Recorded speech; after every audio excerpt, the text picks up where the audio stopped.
Olá, eu me chamo Michelle Haddad, sou dirigente do Espaço Florescer em Brasília e esse é o primeiro vídeo da série Tipos de Médium. Hoje nós iremos fazer uma introdução a esse assunto, dando alguns alertas sobre mistificação e animismo, sintonia, frequência, lei de afinidade. Vamos falar também de conceitos mais amplos sobre mediunidade, a importância que é ser um canal de comunicação do astral. Afinal, corrigir, além de ensinar, é também o propósito desse estudo. Se liga aí que a educação mediúnica está começando.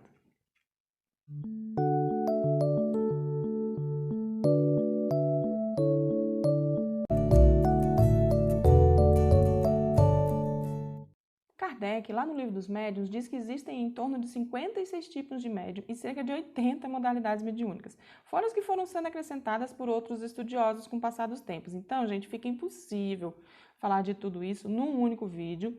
Então, por isso, o estudo vai ser dividido em partes, ok, pessoal? Mesmo porque eu também não vou falar de todas, não, tá? Mas o estudo precisou ser dividido em partes. Nessa primeira parte, antes de entrar nos tipos de mediunidade, eu senti a orientação de que se fazia necessário primeiro desmistificar algumas coisinhas aí e trazer alguns esclarecimentos básicos, até mesmo para vocês poderem acompanhar os assuntos que virão depois, porque eu tenho visto muita mistificação nesse meio. E o nosso papel aqui é de esclarecer, de orientar e corrigir. Claro que ninguém é obrigado a concordar ou a aceitar, mas eu estou fazendo a minha parte. E eu vou ficar muito mais tranquila com a minha consciência se eu tiver já te orientado nos quesitos que eu vou falar a seguir. Não ia entrar nesse assunto, gente, porque eu não fico muito confortável. Mas quando eu estava me preparando para fazer esse vídeo, eu fui sendo meio que direcionada, sabe, pela espiritualidade a levantar essas questões referentes à disciplina e comportamento mediúnico. E aproveitem para anotar aí. Médium que não estuda, ele cai facilmente em mistificações. E eu vou começar te orientando justamente sobre isso. O que é mistificação? Bom, mistificação é um jeito bonitinho de você falar que uma pessoa está enganando alguém. Então você diz assim que ela está mistificando. Então, é na verdade gente que se aproveita da sua fé para te enganar, do seu desespero, do seu problema, gente que usa de má fé ou da falta de conhecimento que você tem para se passar por uma entidade, quando na verdade ela está ali usando o próprio psique, o próprio conhecimento que tem. Mas para ganhar nome, para ganhar crédito, ela diz que são os espíritos que estão falando algo, quando na verdade é dela mesma. É necessário o estudo constante para você não ser enganado por essas pessoas e pelos seres desencarnados também. Entende por que eu vou ser chata com relação ao estudo? Porque quanto mais você souber, menos enganado você vai ser. E olha, gente, o que eu estou falando aqui para vocês, vocês sabem que todo vídeo que eu faço, eu falo das minhas experiências. Então, tá falando aqui para vocês uma pessoa que foi enrolada aqui, ó, de carteirinha. Eu passei por todo tipo de enganação que vocês puderem imaginar. Então, eu estou falando de um assunto que também eu passei na pele, que eu vivi, que eu sei o que significa você estar ali passando por um monte de situação já, você já está com a sua fé abalada, ou então você está com a sua saúde prejudicada, ou então você está passando por uma situação que está em desespero e você está sendo enrolado porque você não tem conhecimento. Só que eu me cansei, eu fui atrás de estudo. Quando eu percebi que isso estava acontecendo demais comigo, que eu saía de um, caía no outro, saía de um, caía no outro, falei, não, peraí, alguma coisa eu preciso fazer. Então eu fui atrás de aprender. E é isso que a gente está tentando fazer aqui. Como eu já falei em outros vídeos, eu quero procurar trazer para vocês a minha experiência, para que vocês não cometam os mesmos erros que eu, tá bom? As pessoas não fazem ideia do quanto que o caminho mediúnico é lindo, mas complexo e que exige sim estudo, conhecimento, porque como a própria Bíblia diz, o povo perece porque lhe falta conhecimento. E é muito isso. As pessoas são o tempo todo enganadas porque não procuram aprender e conhecer o assunto a fundo. E olha, como eu disse para vocês, eu estou falando isso de carteirinha porque eu já fui enrolada, vocês nem imaginam. Então, assim, o mundo mediúnico, ele é cheio de detalhes. Cheio de detalhezinho, é cheio de cuidados que a gente precisa tomar, é cheio de entrelinhas que a maioria das pessoas não querem nem perder tempo em observar ou aprender. E acha que pode sair por aí conduzindo trabalho de qualquer jeito, que pode sair por aí fazendo as coisas de qualquer jeito. E não funciona assim. Você pode acabar trazendo uma série de problemas para a sua vida, pura e simplesmente porque você está mexendo numa seara que você desconhece, que você não domina, que você ainda não está preparado. Então, com mediunidade e processos mediúnicos, não se brinca, ok, gente? Fica a dica. Bom, mediunidade, como já falamos por aqui em outro vídeo, é a expressão da capacidade que o indivíduo tem de se comunicar com o mundo espiritual. É um dom que toda pessoa tem, uns mais, outros menos, mas que todo mundo tem. Até aí, suave, todo mundo já sabe, ok? Beleza? Então tá. Mas hoje eu quero trazer um conceito um pouco mais amplo sobre mediunidade, citado por Chico Xavier e que não devemos esquecer nunca, mas que eu tenho percebido que muitos se esquecem. A lei da afinidade. Chico dizia que mediunidade, na sua essência, é afinidade, é sintonia, é uma comunicação que ocorre sim com o mundo espiritual, só que entre seres que se identificam na mesma faixa de emoção, de pensamento e vibração. Ou seja, para ocorrer uma comunicação mediúnica, duas premissas básicas precisam sempre ser levadas em consideração: afinidade fluídica e frequência vibratória. A afinidade fluídica, ela depende da constituição do organismo espiritual do médium e do espírito. Imagina aquela questão do transplante de órgãos, compatibilidade e tal, é tipo isso. Já a frequência vibratória, ela está diretamente relacionada com a lei da afinidade mesmo, em que Allan Kardec até fez uma observação muito pertinente e simples, que para se comunicar, o espírito desencarnado se identifica com o espírito do médium. Vamos falar agora de sintonia e frequência. Nós usaremos o exemplo do rádio. Quando estamos querendo nos sintonizar numa estação, numa determinada estação, enquanto a frequência não capta o sinal, não capta a estação certa, fica aquele chiado, algo assim tipo...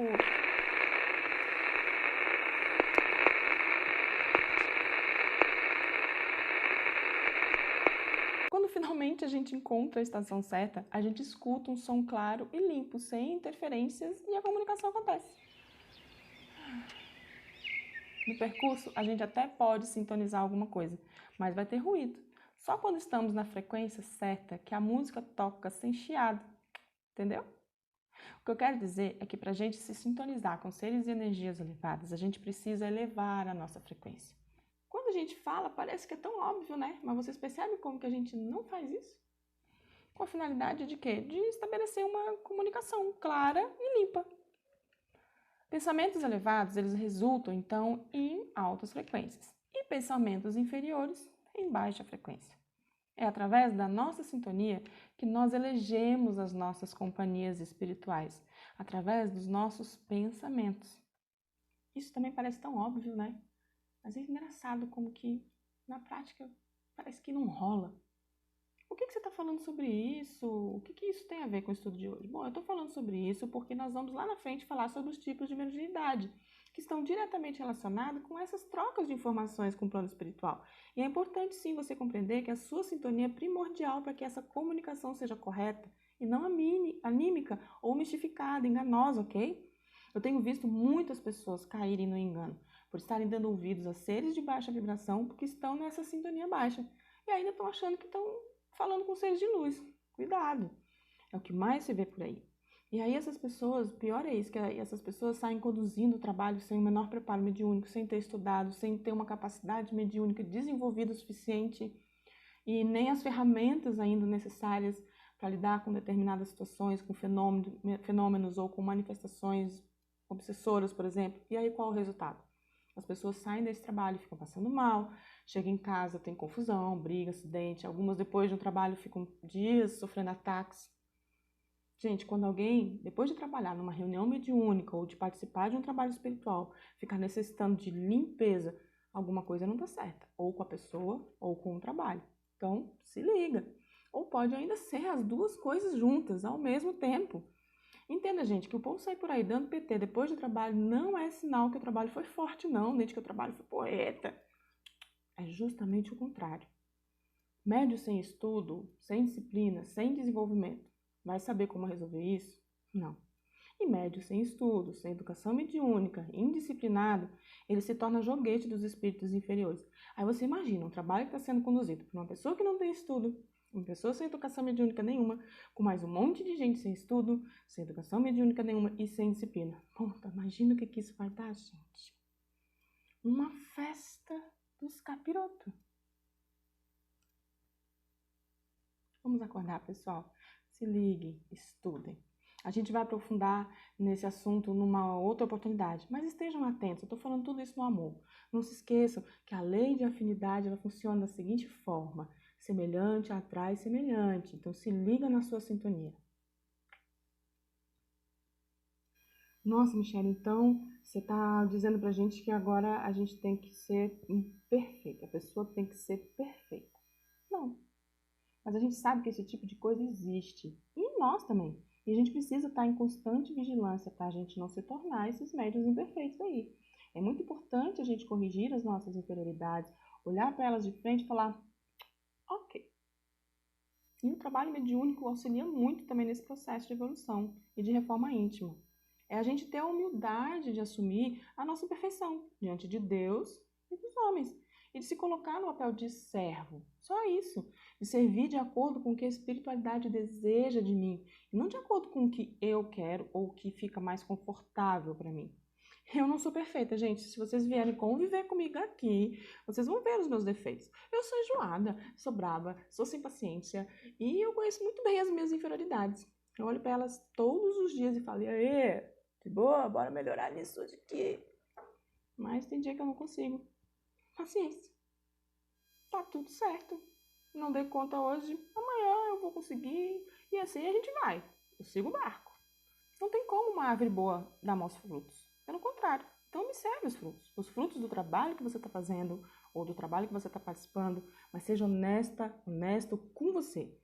Esse negócio é tão doido, gente, que eu vou contar para vocês algo da minha vida. Para ver se fica claro o que eu estou querendo dizer aqui sobre frutos.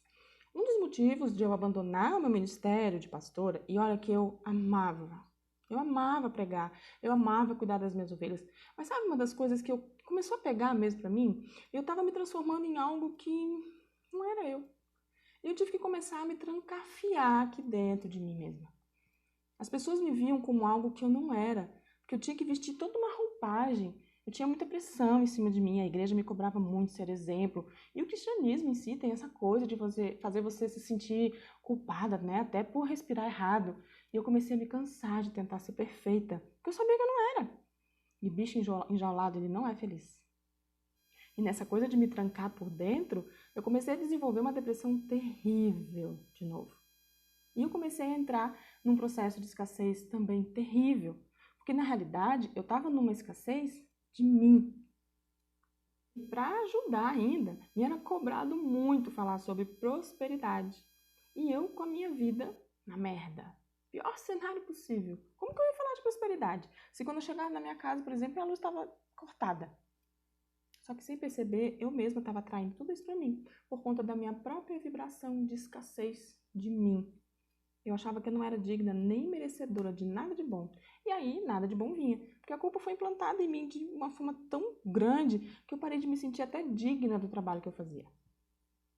Foi a época de mais escassez da minha vida, onde a gente mais ficou endividado, onde a gente teve todo tipo de dificuldade, assim, por muito tempo. A gente chegou num ponto que na nossa casa nem sofá a gente tinha, gente. A gente dormia num colchão de ar, porque eu não tinha cama. Eu vendi tudo que eu tinha para pagar dívida. Nós ficamos sem nada.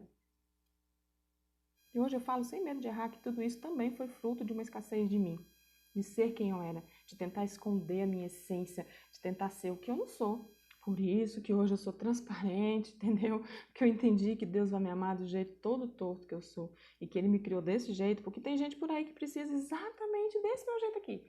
E isso não é defeito, isso não é errado. Eu tenho energia que algumas pessoas estão requerendo por aí e eu sendo do meu jeito, vou ser contribuição para elas. Mas eu sendo eu, sem gaiola. Bicho engaiolado acaba engaiolando a própria vida e tudo à sua volta. Porque ele não se reconhece mais, porque ele perde a sua identidade, porque ele acha que não tem como seguir adiante, porque está dentro de uma gaiola. Como é que eu queria que a minha vida fosse para frente se eu me coloquei dentro de uma gaiola? Hello? Em qual gaiola você se enfiou? Sai daí! Eu só consegui me recuperar, gente, quando eu aceitei que eu tinha defeitos, que eu não era perfeita, mas que isso não me impedia de fazer um trabalho em prol do próximo com responsabilidade, amor e comunhão com Deus. Mas a primeira responsabilidade tinha que vir comigo mesma. Era eu assumir para mim que eu estava passando por um processo evolutivo e que, sendo canal, eu poderia melhorar também como pessoa, além de ajudar outras pessoas nisso, de ser uma contribuição para elas nisso.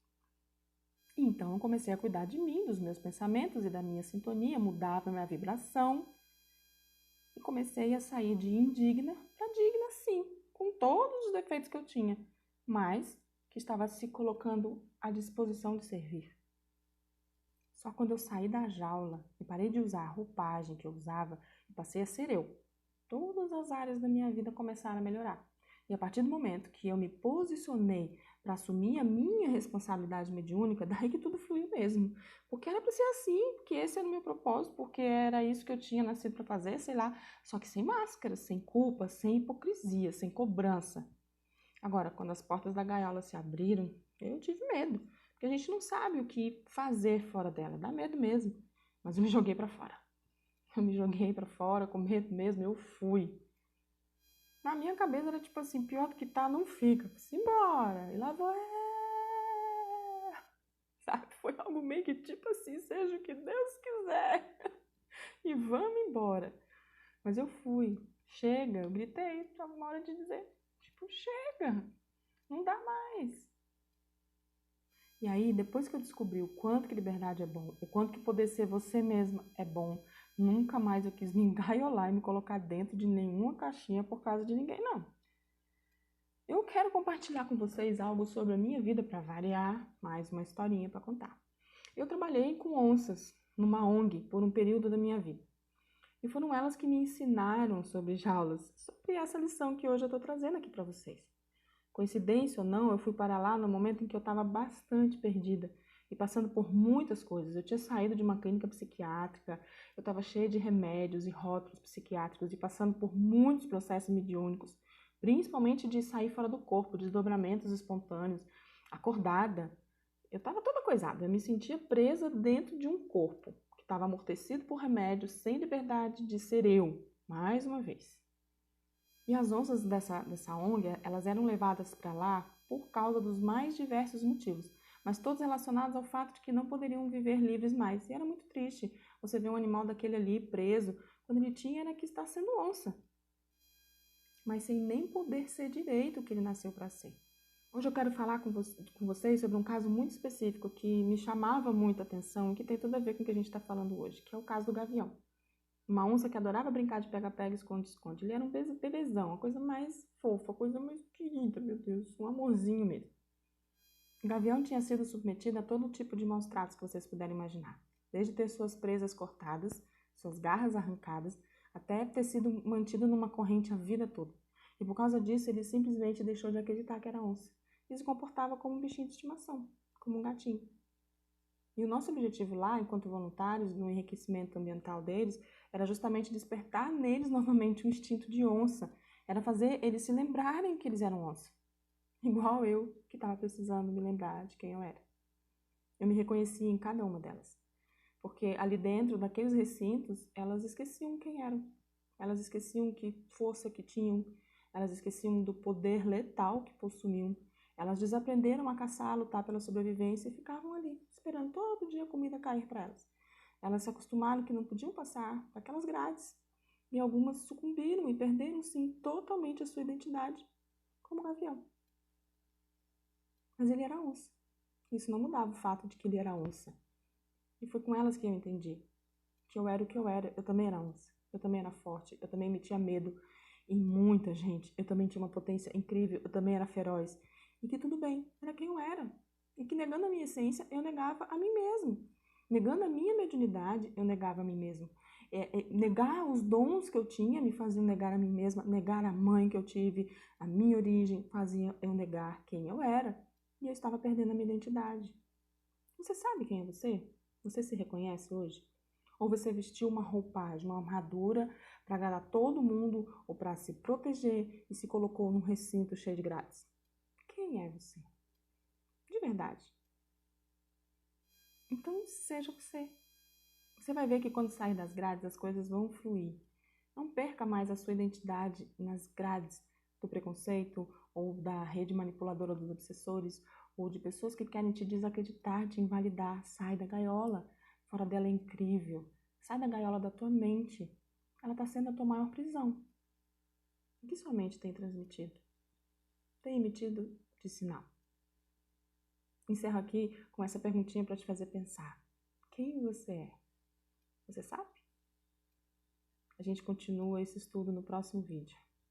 Até lá, porque ele tomou um rumo totalmente inesperado. E é isso, eu gosto disso. Eu gosto da improvisação, eu gosto das coisas, porque na verdade eu não estou no controle aqui de nada. Era para falar de uma coisa totalmente diferente, mas é isso, era para falar sobre isso. Então a gente encerra por aqui, e aí no próximo vídeo a gente entra de novo mais um pouquinho nos estudos.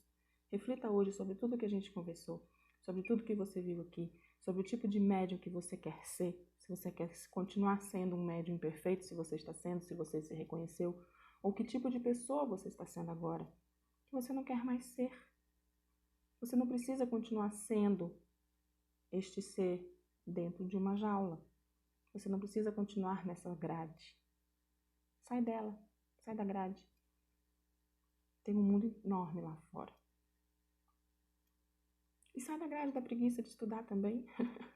Tá? Ela está impedindo você de crescer. Sai da grade do medo, que está impedindo você de conhecer e reconhecer os dons mediúnicos que você tem.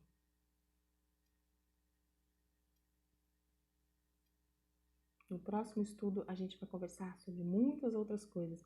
E eu vou contar para vocês algo muito doido que aconteceu na minha vida, para variar, né? Minha vida, como vocês podem ver, é sempre cheia de coisas meio doidas.